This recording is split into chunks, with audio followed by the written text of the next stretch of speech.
It's glam, it's grand, it helped to change American history. Welcome to the Hermitage Hotel in Nashville, where the crown jewel of Beaux-Arts meet five-star luxury.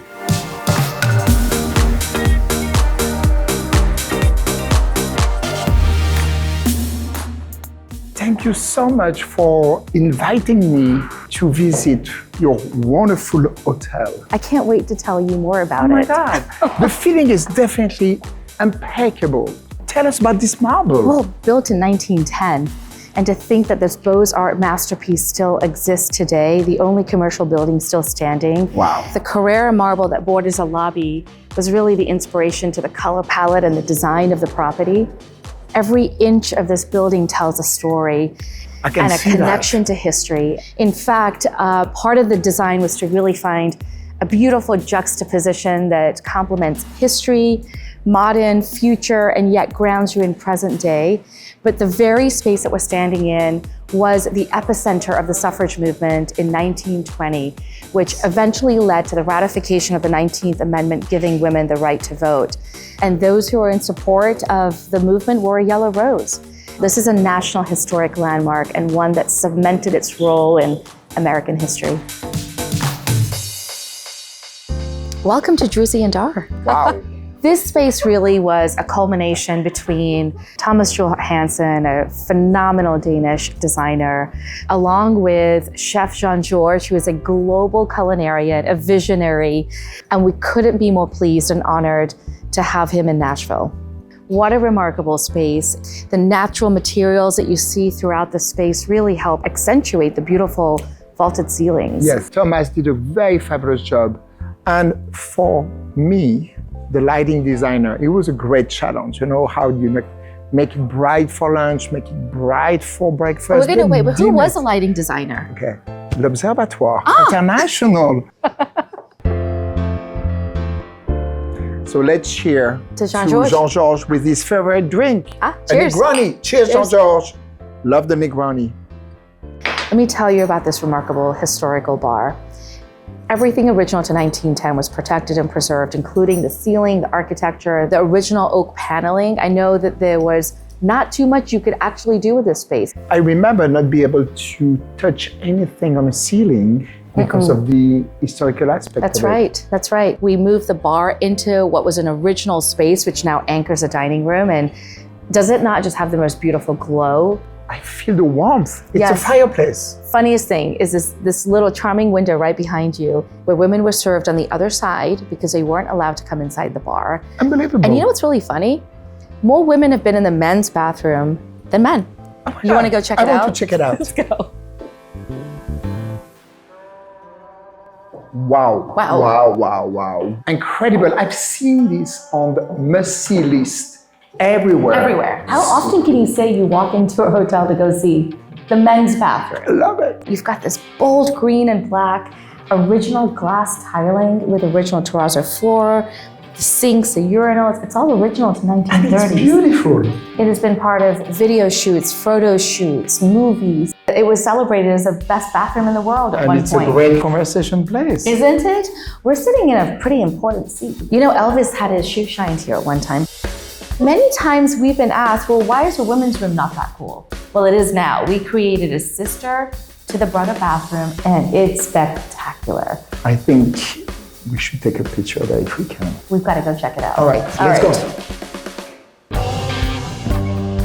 It's time for our selfie. Is this not the most glamorous thing ever? Okay, ready? Love it. You look so chic. You look fabulous. It's like Elizabeth Taylor would love to be here. Can you imagine? This space is really special because it was originally an outdoor space. It was the balcony for the hotel, the grand balcony.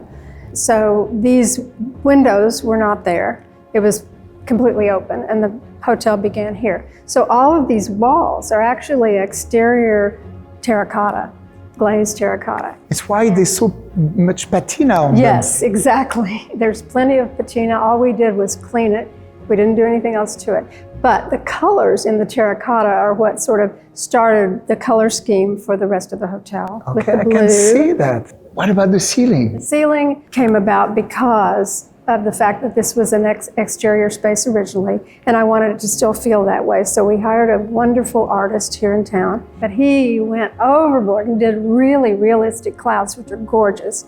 And then he surprised us with a final little detail. He painted a little bird up in the ceiling, and we've now taken that bird concept and made him the sort of ambassador for the hotel all the way through. Now we're walking inside of the presidential suite, and I heard many presidents or celebrities have stayed here. Do you know about them? There are rumors. We don't know who stays here because the hotel is very discreet, and that's one of the reasons that it is the destination hotel. This space is, I think, my favorite space in the hotel because it is so private and it's so quiet. This suite was 4 different rooms that we gutted, or we tore out some walls and expanded into this beautiful... It's a nice apartment. Yeah, it really is. I live here. I could live here for sure. Yes. And tell me, were you part of the selection of the artwork as well? Yes. We actually commissioned all of the pieces in this space specifically for the space. Wow! Oh la la, as we say in French. What a beautiful room here. It's huge. Well, merci. This is one of the results of how we enlarged the rooms and reduced the count of the rooms so that it was a very luxurious 5-star experience in every way. Yeah, I think you noticed when we walked in, we went through this beautiful dressing area that was bespoke, we made specifically for this. This is a larger guest room in other floors, but it's still a guest room. Deborah, I love the same thing, the tone, how you choose the tone of the room, how the art is displayed. I think it's extremely sensitive. Thank you. I am sure this room has seen so many incredible events. Some of the most amazing socialite galas, to political events, to media production, weddings, you name it, it's been the place to gather. And it remained like almost intact. It is very original. The original walnut paneling, original, incredible plaster ceiling. Everything is really as it was. All we did really is restore and create a new, softer palette to accompany all of the social events that are important here. And we restored the original chandeliers. You get to talk about lighting now, Hervé. Finally! It's your stage. All right, thank you. The overall vision for the Hermitage was to restore the emotion of the warmth, the color of the incandescent light, bringing back the flame, the candle, the incandescent, and it was a beautiful collaboration. It was. What a wonderful place for an afternoon tea. The mood is absolutely perfect. Well, afternoon tea has long been served for decades. This version of tea was really fun because it was in partnership with Draper James, founded by Reese Witherspoon. What a beautiful way to celebrate beloved Southern brands, and not to forget Mr. Jack Daniels over here, who also plays an important part because you can't spill tea without having whiskey in a teacup. I think we should have a splash of it. Yes, we let's should. do. But before that, let's celebrate. Cheers. Cheers.